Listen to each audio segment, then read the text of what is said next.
Oke, Assalamualaikum warahmatullahi wabarakatuh. Perkenalkan, nama saya Satria Giri Sawaludin. Saya dari Universitas Internasional Semen Indonesia, jurusan Sistem Informasi Angkatan Ketiga dengan NIM 302171049. Yang terhormat kepada Bu Brina Miftahul Rahma selaku dosen mata kuliah Data Science. Jadi saya akan menjelaskan tentang jurnal kedua saya dengan judul Penerapan Metode Klasifikasi Support Vektor Mesin pada Data Akreditasi Sekolah Dasar atau SD di Kabupaten Magelang. Pendahulunya sebagai berikut. Sebuah instansi atau sekolah sangat perlu yang namanya sebuah peningkatan mutu pendidikan nasional secara bertahap, terencana, dan terukur. Maka dibuatnya Badan Akreditasi Nasional Sekolah Madrasah atau disingkat BAN SM untuk menetapkan lingkup standar nasional pendidikan. Status akreditasi ada 3 yang berlaku di Magelang ya, itu ada A amat baik, B baik, dan C cukup baik.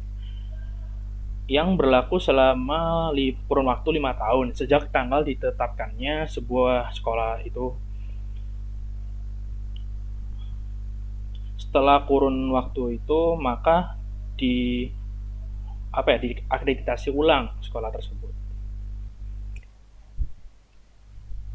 Setelah itu, salah satu metode statistik yang dapat diterapkan untuk klasifikasi akreditasi adalah support vector machine atau disebut dengan SVM, yang merupakan teknik untuk menemukan hyperplane yang dapat memisahkan dua set data ya, data training dan testing dari kelas yang berbeda. SVM memiliki kelebihan diantaranya yaitu menemukan jarak menggunakan support vector sehingga dapat dikomputasi secara cepat.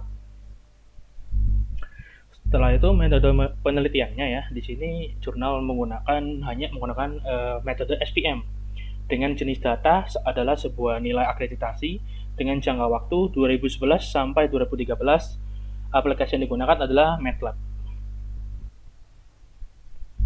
Selanjutnya ini masih metode penelitian. Yang pertama yaitu data variabel penelitian. Di sini ada tadi ya, seperti yang saya jelaskan ada 3 yaitu A, B, C akreditasi yang digunakan karena di Kabupaten Magelang tidak ada sekolah yang berstatus TT atau tidak terakreditasi. Maka variabel dependennya dipakai yaitu ABC tadi, yang dimana Y sama dengan 1 adalah A, Y2 sama dengan B, dan Y sama dengan 3 adalah C.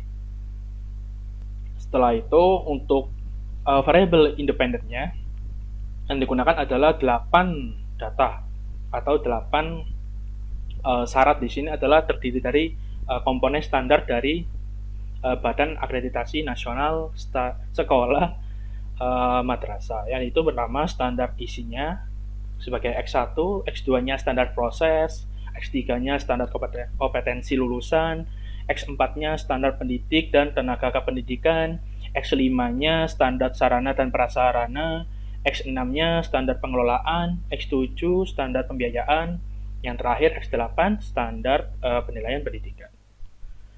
Nah, ini langkah kedua yaitu langkah-langkah penelitiannya. Yang pertama itu pengumpulan data sekunder dari nilai akreditasi tahun 2011 dan sampai 2013.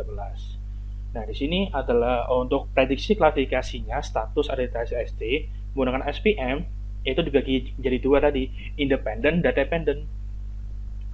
Dan di sini data tahun 2011 sampai 2012 sebagai data trainingnya dan data testingnya adalah data tahun 2013.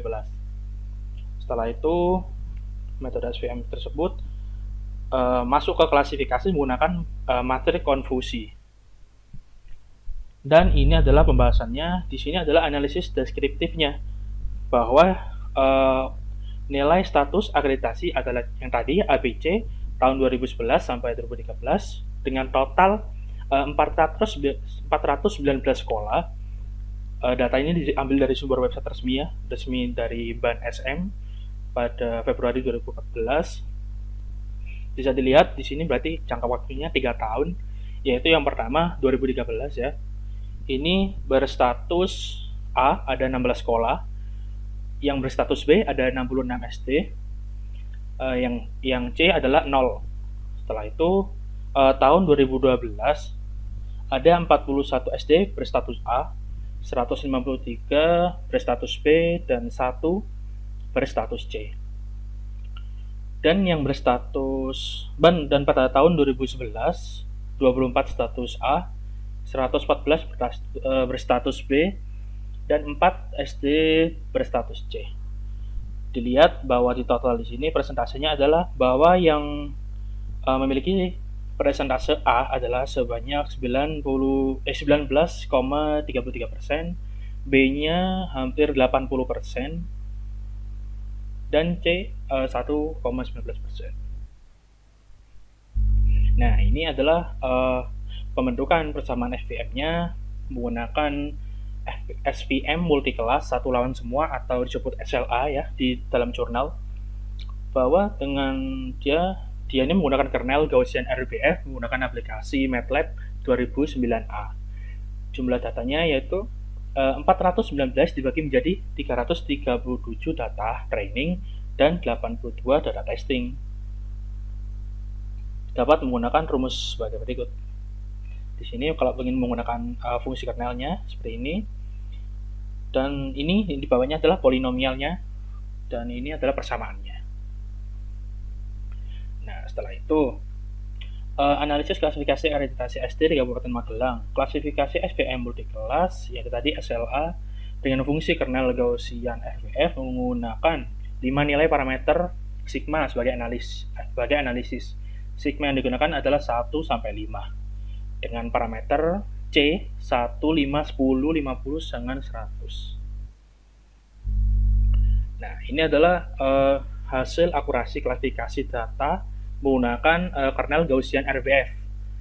Ini adalah hasil dari akurasi yang memakai data training, dan ini adalah data testing. Bisa dilihat bahwa di data testing sigma 3 itu pada yang C1 ya, itu adalah parameter yang terbesar lah istilahnya. Nah, setelah itu setelah dikonvolusikan maka dengan matriks ya, maka matriks hasilnya seperti berikut pada data. Jadi untuk yang dikonvolusikan adalah data testing ya, dan hasilnya sebagai berikut. Bisa dilihat bahwa sebanyak total 82 SD ini, bahwa kelas 1 dan kelas 2 ini adalah total 77 dari 80 SD tadi. Nah, di sini klasifikasi lagi menggunakan kernel polinomial tadi. Di sini yang digunakan adalah D1 dan D2, dan hasil yang paling terbaik ya sebesar 98% pada D2 ya, yang C5 ini. Setelah itu untuk ini data training, untuk yang data testing adalah sebesar C50 yang bagian C50 sih ya, yang bagian ini D1 92,683%. Setelah itu di matriks konfusikan pada data testingnya, hasilnya adalah bahwa ada antara 82 SD ini akurasi terbesar adalah sebanyak 76 SD. Ini 13 tambah 63.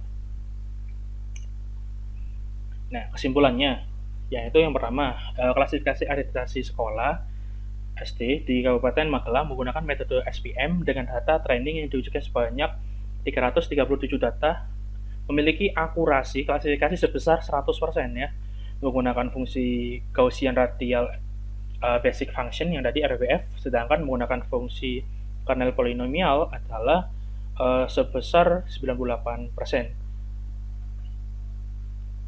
Setelah itu yang kedua, pada pengujian dengan data testing sebanyak 82 data tadi, akurasi klasifikasi yang didapat yaitu sebesar 93,902% menggunakan kernel Gaussian RBF, sedangkan menggunakan fungsi kernel polinomial akurasi klasifikasinya adalah 92,683%. Yang terakhir, kesimpulan terakhir, dengan demikian akurasi klasifikasi terbaik yaitu menggunakan fungsi kernel Gaussian RVF karena menghasilkan akurasi yang lebih besar, yaitu dapat mengklasifikasikan 337 data ST dari keseluruhan.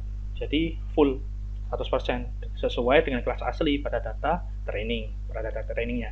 Sedangkan pada data testingnya mengklasifikasikan 77 ST dari 82 secara benar sesuai dengan kelas yang asli. Oke, sekian dari saya. Kurang lebihnya mohon maaf. Wassalamualaikum warahmatullahi wabarakatuh.